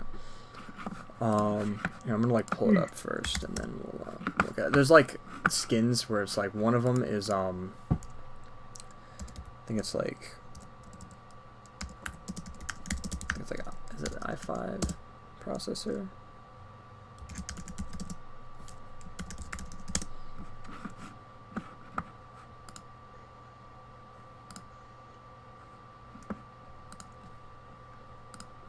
Yeah, I think so. I think it's if you buy this Intel Core processor for your desktop, they'll give you like some skins with it. Here, I'll share my screen on the stream right here. I don't know. They they feel kind of weird to me. They're just recolors of other skins that are already in the game. And then there's this one, which is Verizon, Virgin. Like, if you get both of them, like they'll give you skins. But I don't know. I haven't seen them. I've played online, and I haven't seen anybody playing with those skins. So I don't know. It just seems pointless to me. I'm not a huge Fortnite fan, but to give a point to Fortnite, they had way better skin selection for their Marvel characters. Yeah, coming from the guy that has every single Marvel Fortnite skin in the game, so that's definitely true. To an extent, anyway. There's a couple of Marvel skins that aren't that great, but for the most part, they're actually pretty good. Which one's your favorite? I really like Tony Stark. Venom is actually really good too. Like Venom, his pickaxe actually attaches to his hand. So like his pickaxe is just like a bunch of symbiote, and he changes the shape of his hand into the shape of a pickaxe. Oh, nice. So, Ghost Rider is actually a really cool one too. I have a Ghost Rider, and he has like his pickaxes have like fire on chains. Mm. He has his motorcycle as his glider. So like those are just a couple of them. The first one that they ever came out with was Black Widow. Yeah. Actually, she was the first Marvel Fortnite skin. But now they have a new Black Widow skin, which is way better. Yeah, the initial one is way more like what she would look like if she was like in the Fortnite universe. Yeah. The Star-Lord outfit is actually like that was the second Marvel Fortnite skin, and that one's like kind of weak. It's literally just like it's Star-Lord's outfit, but it's like the Drift skin like underneath. You know what I mean? Like Drift has that weird like mohawk type thing, and that's what Star-Lord has. Like, since when does Star-Lord have like a mohawk? So they literally just took Drift and put Star-Lord's clothes over top of it. So you can definitely see like where the improvement is, you know, from, you know, a year and a half ago or whenever it was when they first introduced Marvel skins up to now. Like, they definitely upped their game on a lot of skins. So yeah, a lot of them look pretty cool. I like the Donny Cates Thor skin. I was mentioning, I think it was the last stream or the stream before that, I was talking about Donny Cates. Yeah, I think it was the last stream. I mentioned Donny Cates' Thor run as pretty good. So it's cool that that's the version that they went with in the game. Doesn't Thor have like a few other skins though? Thor has 4 styles. Yeah. Thor has the you know, the regular default style, and then he has the silver style, the gold style, and then the like rainbow colors style. And for me, the rainbow one looks the best because it just kind of takes like the silver, the armor type parts, and it makes those like blue and green, the rainbow colors, and it just looks pretty cool. It kind of looks like he's in the Bifrost, like he's in the middle of the Bifrost. When you move, when you're walking, running, whatever, like you can see the colors actually change. You know what I mean? It's not like it doesn't look like just a random like a bunch of different colors. Like here's red, blue, green, and it's all like in a line, you know, going downward. I don't think like, the rainbow works on I don't think the rainbow works on Doctor Doom though. Like I'm looking at Doctor Doom with the rainbow, it just no. It's okay. Like especially compared to Groot. Like look at Groot. Groot looks really weird with the colors. Yeah. I mean Groot with the silver looks kind of cool though. And gold Groot. Gold Groot looks awesome. Like the silver Groot, he looks like he got wrapped in tinfoil. And then there's what else is there? Oh, the Doctor Doom. The best style, at least for me, I think, is the God Emperor Doom, like that white style with the gold face. For sure. Like that's the one I like the best. Wolverine actually, I think, had 6 styles. He's got the default blue and yellow, and then he's got the classic like brown color. Then he has like the Hugh Jackman Logan style. Then he has the three colors: the silver, the gold, and the rainbow type color. But those I don't really like. I don't think they work on him. Yeah. I don't know, like the whole like rainbow color thing. Like it works for some of the characters, like Thor. I think it works for. Yeah, I think it works well on Iron Man because I played with that one a lot. It kind of looks like his I guess like the disco suit or something. Could do something like that, but. And the silver is kind of like reminds me of War Machine. So. Yeah. Yeah, we gotta do a Fortnite stream one day. Yeah. It'd be pretty fun. You could watch me die constantly. And then Wayne like actually playing good and well, I'm trying to get me to keep up. Somewhat good. Yeah, and then trying to like get me to keep up. Yeah, I don't know if you went back and like watched any of my clips, but I mean sometimes I have like good moments, you know. Yeah, for sure. Isn't Spider-Man in Fortnite? No, Spider-Man's not in Fortnite. He's not yet. I don't know if they're making him. I hope they do, but I don't know. The closest thing we have is Venom. Right now. That's weird. They have Venom in there, not Spider-Man. Yeah, that's what I thought. I was like, how did they put the villain in, but not the main character? Yeah. So, it's odd. I don't know. Yeah. So, it is a mystery. It's definitely not a licensing issue. It can't be because they literally just put in Thanos. What am I thinking? No, not Thanos. Kratos. Yeah. From God of War. Like, he's in, and he can be played on any system. And now they have the Master Chief from the Xbox. He can be played on any system. So it's not a licensing issue. You know what I mean? It's not that. Like, they could put Spider-Man in if they wanted to. Oh, absolutely. I don't know why they're not. Yeah. It is definitely a mystery. Indeed. So were we? Yeah, I was gonna say. So, we've been on for about 2 hours. Yeah, we've been on for a bit. So, I think we'll call it a night. Thank you to Wayne and Hank for being on the show. Wayne, I do hope you will come back in the future and do some more episodes. Yeah. And we'll definitely play some more games. We'll get some more discussions going, some more topics. And anything you guys want to say?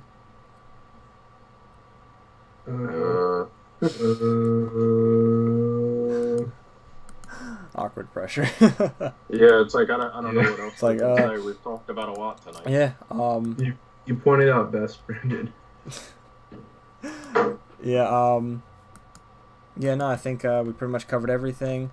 We'll do some more streams in the future. It was cool having Carter drop by, even though he was supposed to be here the whole stream. Yeah. It was cool having him stop by. Yeah, he had to fill in for Carter. You were supposed to be here anyway. Yeah, that's true. Yeah. So, I guess Hank filled in for Carter for as a vengeance for yesterday. Yeah, because you just didn't even ask me if I wanted to. But then again, I didn't get some decent sleep. I just went to bed earlier than I normally would. Yeah. So, right. We will. We should end it now before we keep the awkward banter up for like another half hour. Yeah. All right. Good night, everybody. Okay. Yeah. All right.